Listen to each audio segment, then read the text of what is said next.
All righty. Well, good morning, afternoon, or evening, everybody. Thanks so much for having me today. I'm very pleased to be able to talk to you a little bit today about what you can expect from a health and safety perspective when you come on our campuses this fall.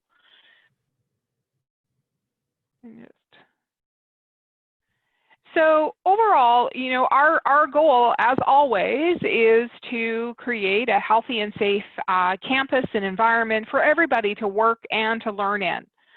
So we, in Ontario and in Canada, we have extensive COVID protocols, rules, regulations, and guidelines that we have to follow in order to have students and staff on our campuses. We have a very strong relationship and partnership with our public health authorities. We talk to them just about every week, and they have reviewed all of our plans as we get ready to open our doors in the fall. You know, and probably most importantly, we are here for you, even though we will have a reduced presence on campus. We are making every effort to make sure that we are still here to help you as you study. So we have some planned resources and some activities on campus to help make that happen. The first thing that you should know, and kind of even before you get to campus, every staff and every student is required to take an online training module before the first time that they come on campus this fall. It will start to be available September 6th through our Fanshawe online learning platform. And it is a review of what you can expect when you're on campus and a little bit about some of the general guidelines and rules that we have to follow related to COVID. And then each day that you expect to be on campus, there is an online form that must be completed to screen for COVID illness. So we'll ask a series of questions, and then you need to complete that and attest that you've completed it before you come on campus. For those of you who may not have access to a device or access to internet when you're not on campus, we will have some on-site options at the doors so that you can complete it before you come in. But it is mandatory, again, for all staff, visitors, contractors, and students. You know, so part of that, you know, here for you kind of promise, we have set up we're going to set up welcome kiosks at selected entrances. So it will be staffed by people from Student Services who will be there to welcome you and to answer any questions and help you navigate to the service or your class or your lab, anything that you do require while you're on campus. In addition to that, we will still have service points open where you can obtain face-to-face service for urgent matters. So things like our IT help desk, our counselors, our employment consultants, some folks from our registrars and people in residence. Our bookstore will be open for online ordering and delivery and some counter service pickup. We're also looking at planning some workshops, so some small face-to-face group activities where we can do things like having conversation circles, computer workshops to help with immigration forms or accessing community resources, and just kind of, you know, coping with COVID in general. So there will, although we are doing everything that we can to minimize our occupancy on our campuses, we still will have staff and a presence on campus to make sure that we're there for you to support your success. One of the biggest tools that we're using to protect everyone from spreading of COVID is physical distancing. So when you're on our campus, it is mandatory that you stay 2 meters apart from other persons unless it's absolutely necessary in an academic lab or to get work done. So there's lots of strategies that we're using to support that. So some of you may notice that you will have staggered start times of your labs. We may divide larger groups of students into smaller ones so that there are fewer people in the lab at the same time. Or we might hold activities in larger spaces than we normally do so people can spread out and still get their studies completed. And we will limit any unnecessary on-site contact. So to help everybody understand what the maximum occupancy is in any room, each classroom has been evaluated, and there is a posted layout and maximum number of people permitted in each room posted on the door. So it's really important that when you're in the academic labs and computer labs that you follow that seating plan that's on the door. Available seats will be marked with the green image that you see on the screen, and furniture will be placed so that it does meet that 2-meter rule for physical distancing. The other thing that we are using on campus are physical barriers, and that's because the barrier will help provide protection against the transmission of droplets from COVID. So when you go to some of our service counters, you will see the plexiglass or the barriers up front between you and the staff person. The middle image on the screen is one of our dental labs. So we have hung curtains to protect people as they work side by side. And the image on the right is one of our computer and technical labs where we've put the barriers up in between the computer terminals. You'll also see lots of signage while you're on campus with the COVID rules to remind everybody what they are. It'll, again, about what the maximum occupancy, and where we do have wait lines, you will see the little 2-foot image there on the screen to indicate that 6-foot distancing or 2-meter distancing so that you can readily judge how far away you need to be from the person in front of you in line. I get lots of questions about face masks. You know, even when you're wearing a face mask, you must still stay 2 meters apart where it's possible to do that. The face coverings here in Ontario, they can include anything from scarves, bandanas, or any other cloth item that covers your nose, your mouth, and your chin. So students and employees will, who are required to be on campus will be provided with 2 reusable cloth masks from the college. But it's important to remember that face masks are not adequate protection on their own, and you must still use the barriers or stay away from people in order for them to be effective. So they must be worn at all times when in publicly accessible places on our campus. So that means hallways, our labs, classrooms, washrooms, reception areas, food services. Face masks are not required if you're studying alone in an enclosed space.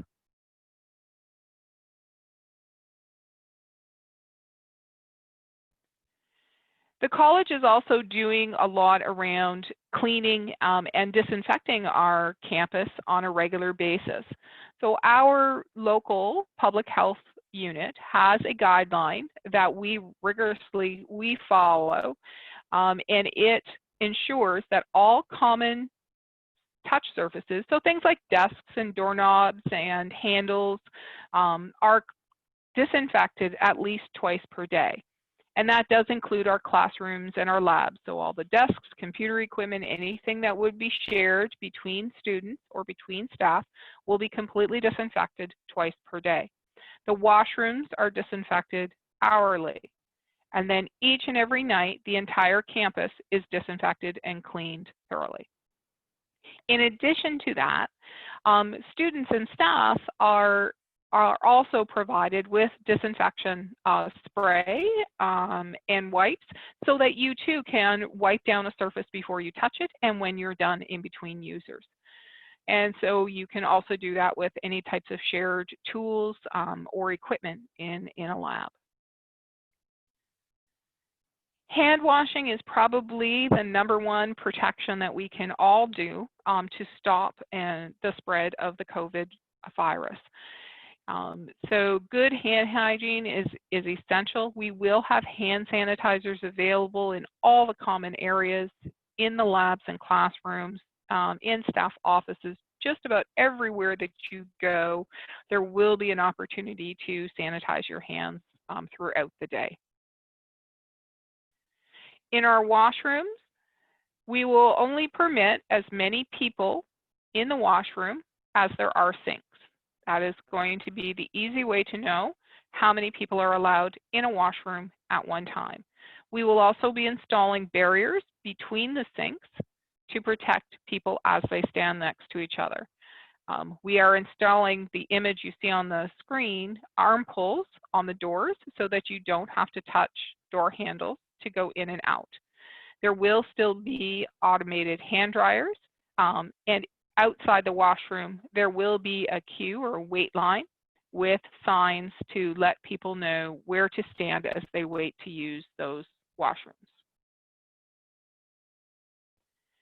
In our elevators, each one may have a different number of people permitted in it at one time. There will be this red sign posted outside and inside the elevator, and that middle image is where it will indicate how many people are permitted in the elevator at one time.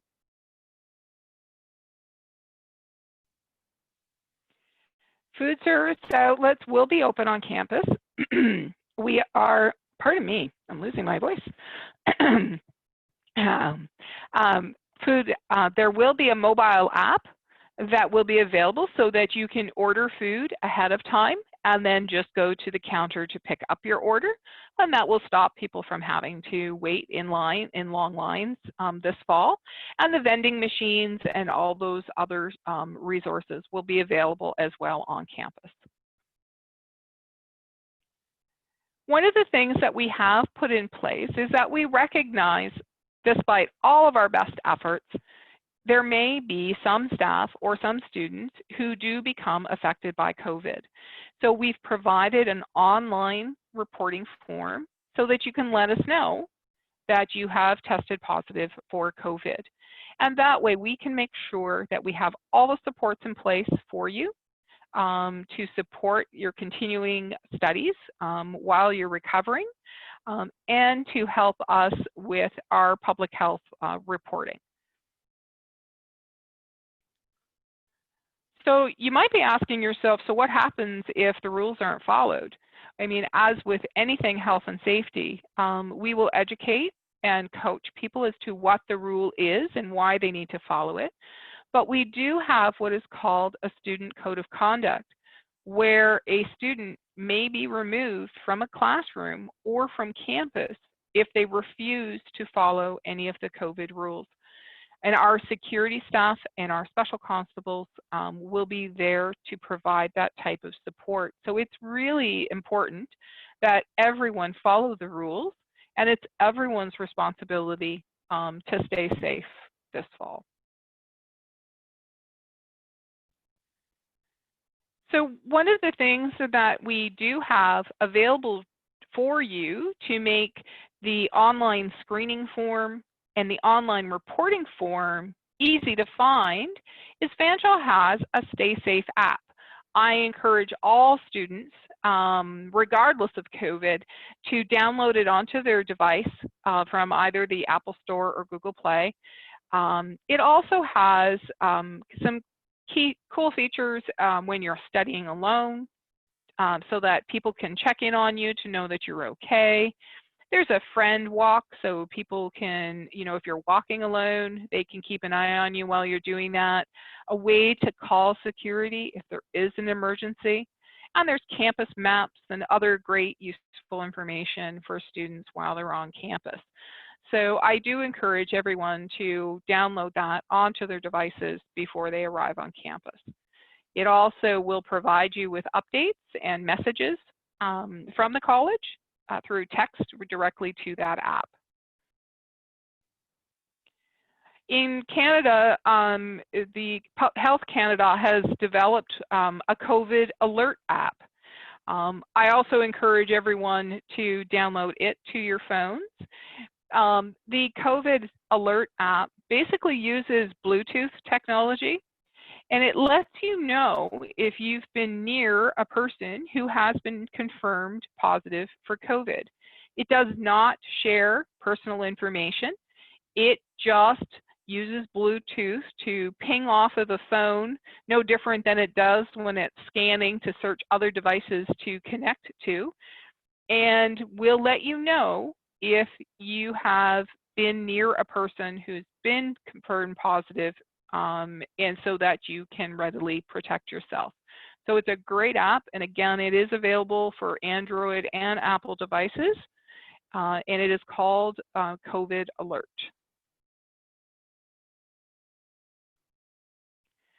One of the other things that is available for us here in the London Middlesex region is we do have 2 assessment centers for COVID in London, and they offer free COVID testing to anyone at any time. So if you are ever worried about your health, you can simply go to one of those assessment centers and they will do a nasal or throat swab, and they will provide you with those results free of charge. And because I know some of you are probably curious as to what our COVID kind of experience here is in London, in the London Middlesex area, we actually only represent 1.7% of the total cases in Ontario. So we have had a very low experience, and those cases are largely from our long-term care homes. So our elderly population kind of ages 70 and older. When you're on campus, and even now, there are lots of online resources that you can access to get more information and stay up to date. From Fanshawe, we do have 2 student pages, one specifically for international students, and then one for students in general that provides information about COVID and how it's going to affect our fall 20 semester. I've also provided here the links to the 2 public health authorities that oversee our campuses, as well as the Ontario government's guidelines for our sector. So if you're interested in reading up on any additional information, those are there for you. And that actually is all the information that I had that I wanted to formally go through, but I'm happy now to take any questions that anybody may have. Brenda, we do have a question in the chat. One student is asking how many students will be accommodated in each lab at a time? So that really depends. That's a really great question, but that really depends on the size of the lab and the type of activity that they are doing. So it really does depend, but we are it's really hard. If that person wants to give me more information in chat, I could probably try to give you a better idea if you tell me the program or specific activity, but it really is how many people can we put in the lab, keeping them 2 meters apart, right, and keeping them well protected while they're doing their activities. So really each room is different, and that's why how many people are allowed in each room is posted on the door. We have another question from the chat. Which app is for students to use on campus for COVID? So maybe just a review of the apps you discussed, yeah. Yeah, so there are 2 apps that I talked about. Fanshawe has its app called Stay Safe. That's the one that will give you updates from the college and access to our active screening and our COVID reporting, and lots of other great information. We have had that app in place for a long time, and it is quite useful. The other one was COVID Alert, and it is from Health Canada. And it is strictly an app that will help you to know if you've been in contact with anyone with COVID. So Stay Safe is from the college directly, and COVID Alert is from the government. Brenda, we do have a question here, and they are just asking if we also offer free COVID antibody tests through the sites. Yes, so the assessment center will do COVID testing free of charge to anyone. And I did confirm that includes our international students. It's free to anyone. So they would simply need to go to the assessment center and ask for the test to be taken, and they will do it.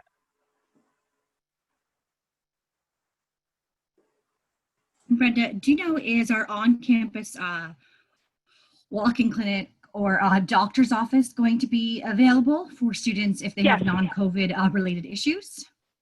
Yes, it is open now, and it will continue to be open for the fall.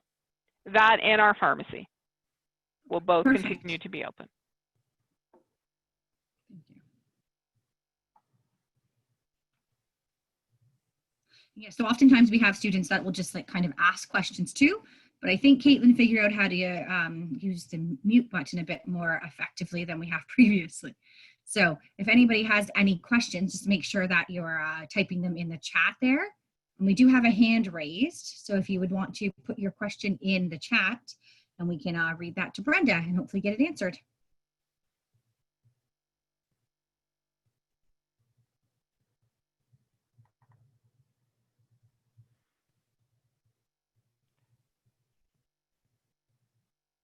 I do see there is one question. Somebody was asking about quarantine.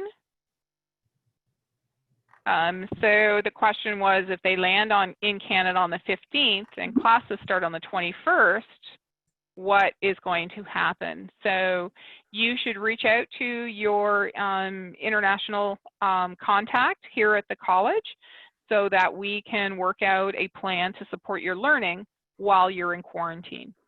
Right, so we will work with your faculty to figure out a plan to either allow you to do things at home and remotely, or to catch up when you are permitted to be on campus after your 14 days. It is really important, and that is a government rule, not a Fanshawe rule, that you try as much as possible to be here at least 14 days before your first class. Because they are being very strict about us not being able to permit you on campus until that 14 days is done. Okay, so I understand that sometimes there might be challenges with flights, but we'll work with you and figure it out if you're not able to do that. And then Brenda, what will happen if a student like from someone's class does get infected with COVID-19? Like, how will the rest of the classmates know? And then what happens in so we actually, over the last few months, we did actually have that happen. And public health, because we have face masks in place, because we have the 2-meter physical distancing, because we've put up the barriers, public health actually told us that no one on our campus was at risk of contracting COVID from that student, because we had all those precautions in place and they were followed. So the only time that someone is really going to be at risk is if they're not following the rules while they're on campus. And in those cases, the public health leads that investigation into that case. And if they discover that the rules were not followed, then they will advise myself, I'm their contact at the college, and we will reach out to all the affected students to let them know. But that's why it is so important that everybody follow the rules when we're on campus so that we can stay protected even if somebody does get ill. Question here just asking if we will be providing masks or should they get their own? So we will be providing you with 2 cloth masks for the fall semester. So you likely should bring some of your own, but we will provide at least those 2 for you.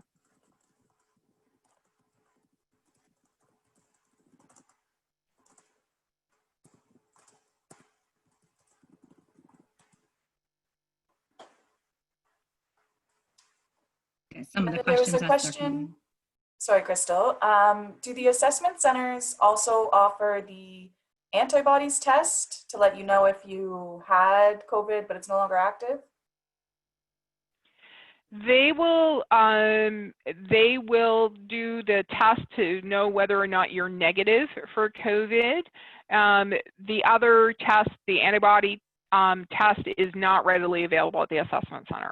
Not yet. It is just strictly a test to know whether you're testing right now positive or negative for COVID. It's a little bit different than the antibodies test.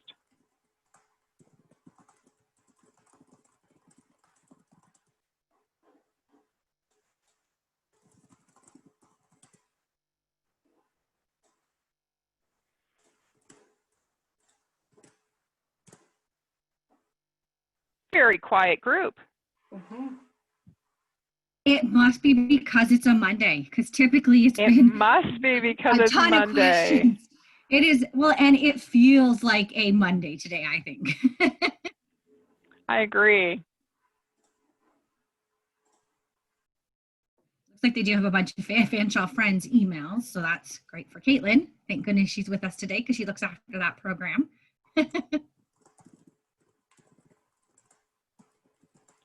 So Somebody is asking if they can attend orientation day and online classes while in their 14-day self-quarantine, and yes, because both of those, the orientation will also be online. So absolutely, you can go to your online classes while you're in quarantine. It would just be the face-to-face on-campus activities that you would not be able to do.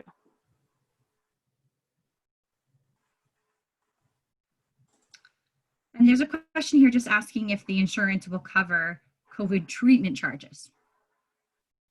That's not a question I know the answer to, Crystal. Yeah, so I'm not familiar enough with that insurance program. No, yes. So we will actually have Kim here with us tomorrow from More Care. So tomorrow's show will help answer some of those questions.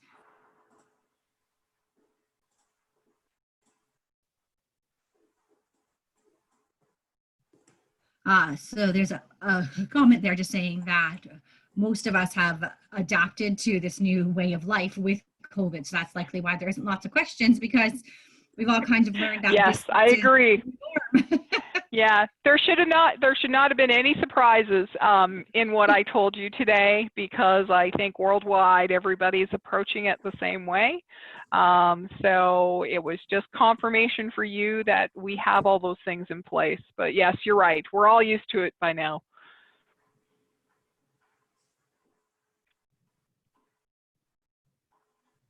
So you mentioned food services on campus and that you would order through a mobile app. So does that mean like students can't just walk up to a counter and order? It all has to be done through they can. an app? Oh, they can. No, they can.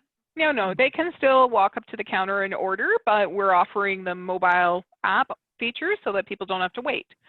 So they can order from residents or wherever they are, and then just show up in time to pick it up. Perfect. Another thing that most of us are used to doing now with all the different apps from restaurants, right?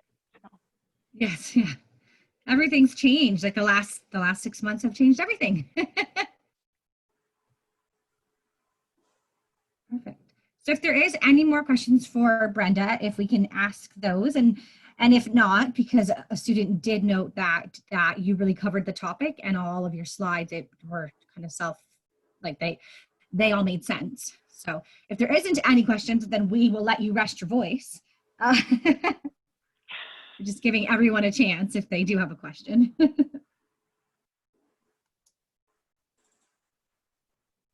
just give them a minute or so in case there is any last minute questions. Yeah, no problem. And if anyone thinks of any questions later, by all means, just let Crystal or Caitlin know, and I'm happy to answer them.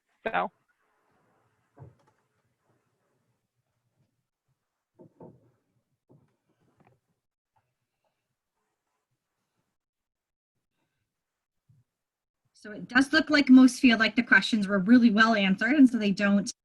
There is one here just asking in general, what is the COVID situation here in London? So as of, we have had in the London Middlesex area, so that's a population of about 500,000 to 600,000 people in our kind of larger county and city area. We have only had a total of 721 cases. And I would say almost all of those have been long-term care cases. And we have had 57 deaths. And again, those are long-term care cases. So very, very low. As I said, we're only 1.7% of the total number of cases in all of Ontario. So we've been doing very, very good locally. And so locally, you will find that there are masking orders if you're in London on transit, and or if you're on the bus, if you're in the taxi, if you're in public places now, you must wear a mask. And all of those measures are helping us keep our case numbers low. Yeah, to enter any business, you have to wear a mask. You have to. Yeah. Which is great because those. And that's why we've adopted the same. Yeah, we've adopted the same practice for our campus. At least for fall. We'll reevaluate it in January. Hopefully things are a little bit brighter and better. So there is a question here just asking where they should complete the questionnaire before going to campus. So you will have, you can access it through the Stay Safe app. There is a link there. We will provide additional information to all students over the next couple of weeks that will have the links where you can find all of the screening tool, where you can find the reporting form, how you can access the training, all of that information. So it'll be coming to you, but in the meantime, if you download the Stay Safe app, you'll have it on your phone at all times. And there's a question about if there is a testing center in the South Campus. So we are talking to local public health about having our on-site medical clinic act as a testing center. We haven't finalized it. We hope to. So it'll be available to our staff and students right on campus. That would be the campus on Oxford Street, the main campus, not the South London campus. There would not be any, there are no medical facilities there. The medical facilities are on the Oxford Street. So hopefully in the next week or so, we have that worked out. But otherwise, one of the assessment center is about a 5 to 7 minute walk from the campus. So it's very close by. Yes, because there's one at Carling and one in Oak Ridge, right? Those are our two centers. That's right. Yep. And I only know that because we actually all have to go get a COVID test today because my tiny guy has a runny nose. And he goes, there you go. The rules. You have a runny nose, yep. You isolate for 14 days or you go get tested. So I'm sure we're all that's fine. Right. It feels fine, but that's part of the process. So today we will that's right. get our first COVID test. Yeah. Yeah, and it's not a big deal. It's a swab and done. And you have the results in about 24 hours. They're actually pretty fast. Okay. Which is fantastic. I was talking to somebody. To go back to daycare. Yeah. Yeah, I was talking to somebody who had it like at 3 o'clock one afternoon, and they had the test by the result by 8:30 the next morning. So if they're, yeah, it's pretty fast. Oh, thank you. I see some good lucks. Yeah, I am pretty sure we're fine. It is just a runny nose, which if you have a toddler or you've ever been around them, they constantly have runny noses. But because that's the new rules, and it's better to be safe than to not know. But yeah, so today we'll all go get our little test. Yeah, I can see somebody is asking if you can gather in groups on campus, and is there a rule? Yeah, so for the fall semester, we are asking that people do not gather on campus. We will have our cafeterias will be open, the lounges and places to sit, but they will all be physically distanced. And we're doing that just for our fall semester because we are, want to reduce the likelihood that anybody is affected by COVID. So unfortunately for fall, there won't be any gatherings on campus.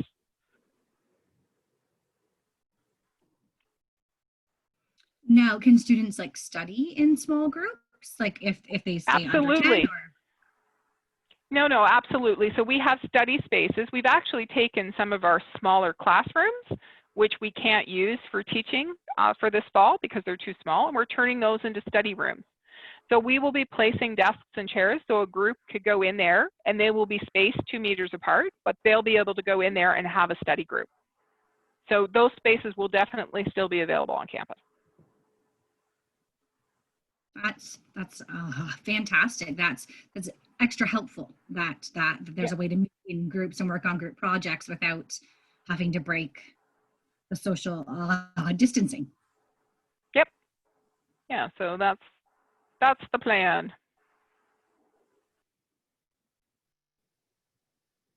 So I think that might be it for our safety on campus related to COVID. So the South London campus, my understanding is that classes are not actually running in person there. So anybody that has a course, right? Yes, okay.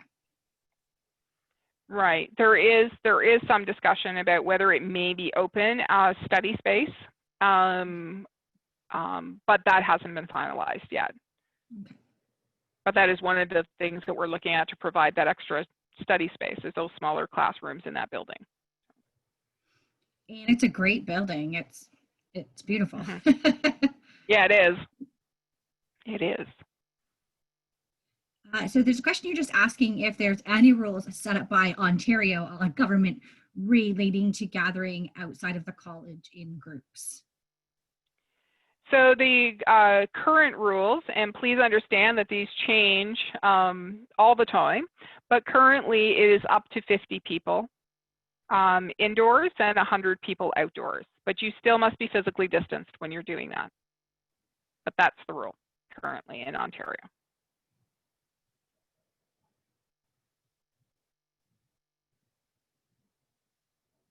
Just give it a minute or so in case there is more questions, because they keep coming in very kind of sparse in there, mixed in with all the other questions. So.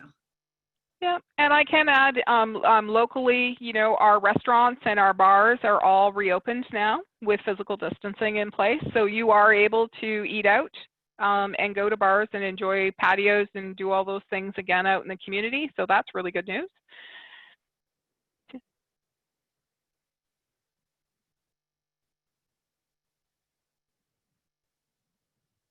Have you been out for dinner yet with the new COVID rules? I have. I actually visited with friends just this past weekend. We did it for the first time. It was so nice. You forget how much you miss being social. Especially with the tiny toddler who thrives on all that engagement. Yes. No, it was great. Sat out on a patio and enjoyed the company for a while, so it was nice. Yeah, I had dinner out both on a patio and then one time I've eaten inside. And it's just the same rules. You have to wear a mask in, you have to wear a mask to go to the bathroom and all that stuff. But of course, when you're at your table, you can have your mask off. Yep. So it's different, but it's still great. It's still fun. Yeah. One of the things to the person who was asking about the gatherings, in Ontario, we have what they call a social circle. So if you and a small group of friends up until to 10 decide that you are only going to be physically close, meaning you're going to breach that 2 meters with those other people and only those other people, then you're permitted to be in smaller, kind of more intimate gatherings. But it's important to remember that you can only belong to one social circle. Everybody in the circle has to agree to those rules, and then it's permitted. So if you think that allowed families to get back together up to 10 people, right, and be close, intimate contact with parents, you know, elderly parents, that sort of thing, as long as you agreed that you would not do that with any other person. So you're controlling the risk by only getting close to a certain small group of people. Brenda, there is a question here just asking that if they test positive, what would be the repercussions of that? I think there's maybe a fear of being sent home. No, there's no fear. There's no fear of being sent home. If you did test positive, you would be asked to self-isolate at your home for 14 days, and public health would check in on you, and you would go for the COVID testing at the end to make sure that you were clear, and then you would just return back to campus. And during those 14 days, we would try to put a plan together to help support your studies during that time. So if you were feeling well enough, you could continue your online learning, and then we would have a plan in place to help you catch up to anything that you missed.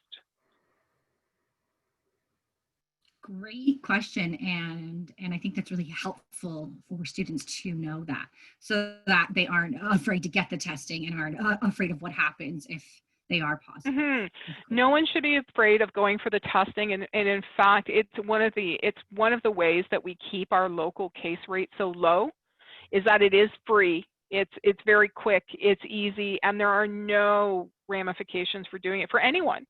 To go and have that test done. It just helps to know for sure, as you know, like Crystal said, if you've got a runny nose, you know for sure whether it is or isn't, so that you can carry on, right? And in fact, sometimes if you report and you go get tested, you may not have to quarantine and you can come back. Whereas otherwise, without the test, you need to stay home for 14 days. So it's a really good idea. We were given today was we either stay home for 14 days and isolate, and then he can go back to daycare, or we get the test done and then go for the test. Going daycare again as soon as his nose stops running. So so there's a question here just asking, how can they manage their supplies if isolated? Oh, so there's lots of, if you're talking about groceries, that sort of thing, there is an abundance of online delivery services that are available, sometimes free or just for a few dollars. So other people will go shop for you and drop it off at your doorstep. You know, just about anything that you could need or possibly want right now, you can order online and have delivered to your door. So there's no concerns in getting anything that you would possibly need to you if you're in isolation.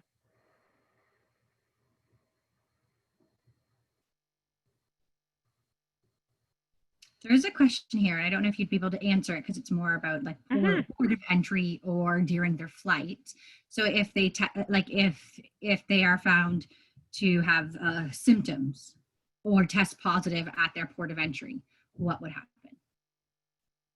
I don't know those rules intimately, so I'm not sure I could answer that one. Yeah, so I would probably look at the IRCC's website to kind of see what those guidelines look like and then what would happen.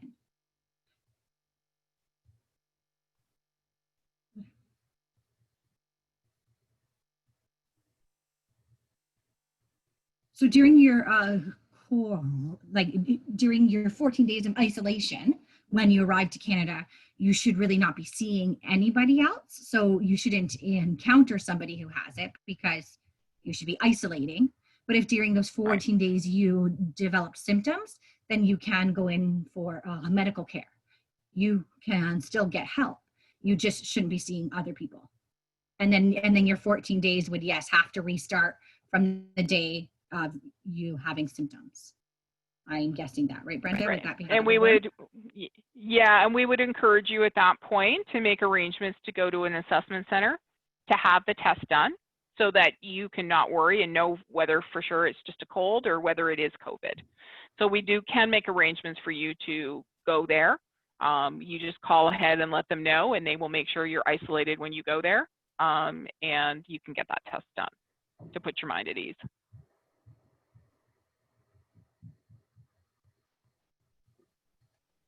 Perfect. So if there's any last minute questions, if we could get those in, because if not, we're going to start to wrap up here in a couple minutes. We're trying to keep on time with most of our sessions. We've had a few go over, so it's great to just send that reminder that it does end at 10:30.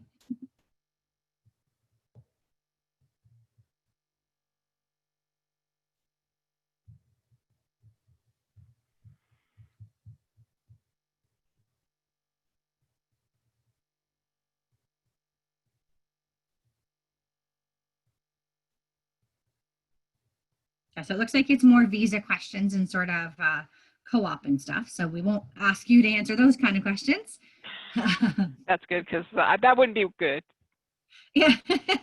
And Emily's actually posted here the returning to Canada with symptoms and stuff. So if we take a look at that, I bet you that will help us out there with what that would look like. But Brenda, we want to thank you today for coming on here and kind of helping ease some worries and giving us so much information on what college is going to look like for those in blended courses. You're welcome, and thanks for having me. And like I said, if you think of any questions later, just let Caitlin or Crystal know, and I'm happy to answer them.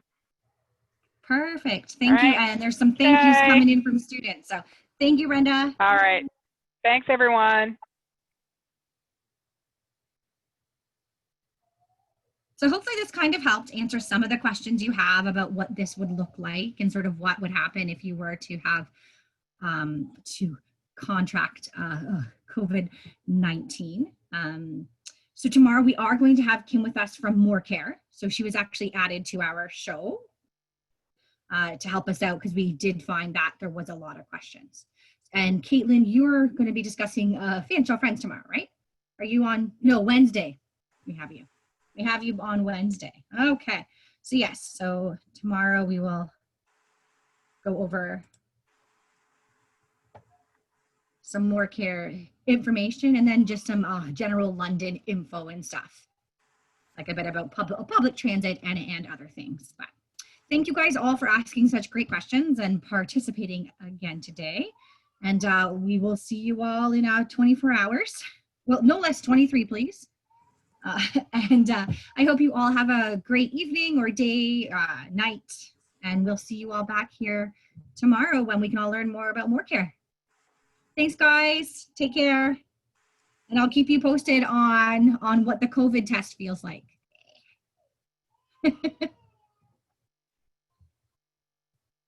Bye, guys.